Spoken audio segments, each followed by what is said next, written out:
Agra zone में ADG के पद पर पहली बार कोई महिला आईपीएस पदभार संभालने के लिए तैनात हुई हैं। 1995 बैच की आईपीएस अनुपम कुलश्रेष्ठ आगरा जोन में एडीजी के रूप में कार्यभार संभाल रही हैं। एडीजी अनुपम कुलश्रेष्ठ अब तक अपर पुलिस महानिदेशक यातायात और अपर पुलिस महानिदेशक 1090 का अतिरिक्त चार्ज संभाल रही थी। 2.5 साल से एडीजी के पद पर कार्यरत राजीव कृष्ण का स्थानांतरण एडीजी विजिलेंस के पद पर किया गया है। उनके स्थान पर आईपीएस अनुपम कुलश्रेष्ठ की तैनाती की गई है। 1995 बैच की आईपीएस अनुपम कुलश्रेष्ठ ने सोमवार से आगरा जोन में पहली महिला एडीजी के रूप में कार्यभार संभाला। अनुपम कुलश्रेष्ठ पिछले 1.5 साल से अपर पुलिस महानिदेशक यातायात एवं सड़क सुरक्षा यातायात उत्तर प्रदेश और अपर पुलिस महानिदेशक 1090 का अतिरिक्त चार्ज संभाल रही थी। एडीजी अनुपम कुलश्रेष्ठ मूल रूप से उत्तर प्रदेश के लखनऊ की रहने वाली हैं। एडीजी का पदभार संभालने के बाद आने वाले पहले सबसे बड़े पर्व यानी जन्माष्टमी को लेकर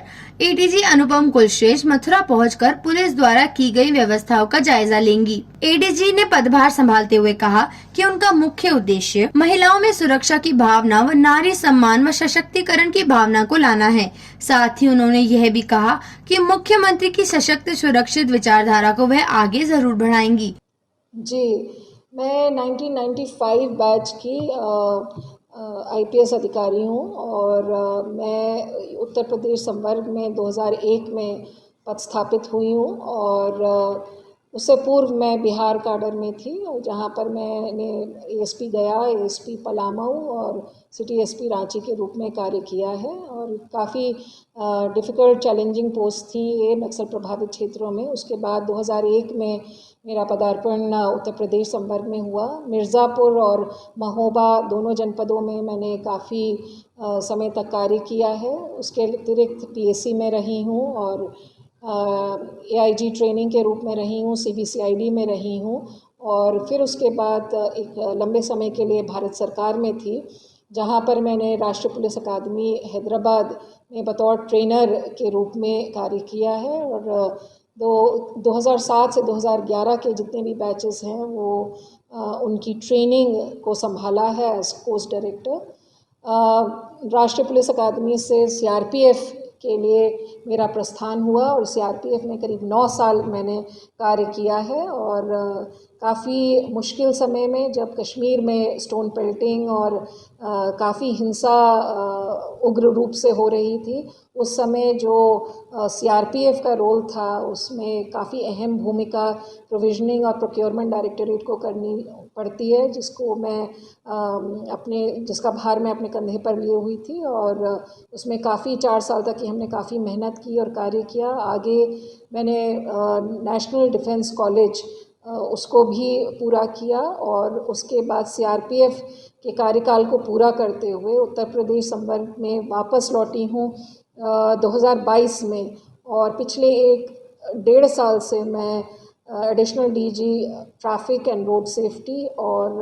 पिछले 3 माह से एडिशनल डीजी 1090 का भी अतिरिक्त प्रभार संभाल रही थी। तो पिछले 1.5 साल से यूपी का भी जो एक्सपीरियंस रहा बहुत अच्छा रहा और काफ़ी हमने काम ट्रैफिक में किया और काफ़ी 3 महीने में भी 1090 में भी काफ़ी काम किया। महिला मिशन शक्ति का कार्य का अभियान हम लोग के स्तर से चलाया जा रहा था और ट्रैफिक में भी तरह तरह के एक्सपेरिमेंट्स और इनोवेशंस किए गए, जिससे गुणात्मक रूप से उत्तर प्रदेश का ट्रैफिक में काफ़ी सुधार पिछले 1 साल में आया है और इस संबंध में माननीय मुख्यमंत्री जी ने भी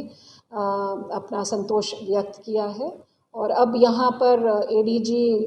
आगरा जोन के रूप में पदस्थापना हुई है, आज चार्ज ग्रहण किया है और इस इम्पॉर्टेंट रोल को हम लोग किस तरह से अदा करेंगे पूरी टीम के साथ आज बातचीत हुई और जो आगरा की जो और अलीगढ़ रेंज दोनों की जो अपेक्षाएं हैं, जो चैलेंजेस हैं, जो ज़रूरतें हैं और जो एक